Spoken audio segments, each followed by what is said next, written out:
You know, looking back, it's funny how something that felt so absolutely solid, so unshakable, can just dissolve. Like sand through your fingers. And the worst part? You don't even realize it's happening until it's too late. When I think about my senior year at Libertyville University in Illinois, the first thing that comes to mind isn't finals or graduation plans. It's Chloe. We were inseparable, Chloe and I. Best friends since freshman orientation. Both 21, me a psychology major, her pre-med, color-coding her study schedules, never missing a deadline. We bonded over terrible reality TV and shared dreams of grad school, splitting everything in our sweet two-bedroom apartment off Greek Row, 50 to 50. My Netflix password was hers, her class schedule was practically mine. We were sisters, really.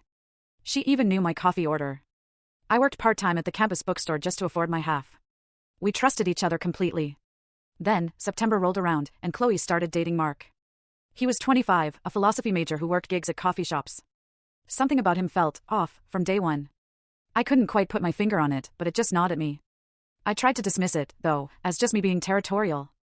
He seemed nice enough, always offering to help with dishes, bringing Chloe coffee when organic chemistry was kicking her butt. I figured it was just normal roommate adjustment stuff. But then Mark lost his job in October. He said he quit because the manager was exploiting student workers. Chloe, on the other hand, had heard from a friend at the shop that he'd been fired for being late 3 times in a week. Whatever the truth, he was suddenly unemployed and couldn't afford his studio anymore. Chloe came to me in tears, saying Mark was about to be homeless. Could he just crash on our couch for 2 weeks? She promised he'd contribute $400 a month, which would actually save us both money. My rent would drop from $600 to $400, leaving me an extra $200 for textbooks and groceries, money I desperately needed. So, yeah, I said yes. She was my best friend, after all, and seemed genuinely worried. Mark moved in with 2 duffel bags and a guitar. For the first week, he was the perfect house guest.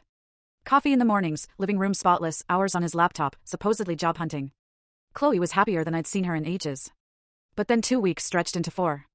Mark's job search got increasingly philosophical. He'd research companies, then eliminate them for ethical reasons. The local bookstore exploited authors. The coffee chains were destroying local culture. Even nonprofits were just capitalism in disguise. Meanwhile, his promised rent contribution became sporadic. He paid the $400 that first month, but November? It was $250 in crumpled bills. Chloe made excuses. Mark was just selective. He'd pay everything back once he found the right opportunity. I should be more understanding about the tough job market. That's when he started rearranging our apartment. Small things at first, the coffee maker moved, the spice rack alphabetized, instead of by how often we actually use things. When I'd complain, he'd explain how his system was more logical, more efficient. Then his stuff started mixing with ours. His books app don't miss the twist bottom left, full story.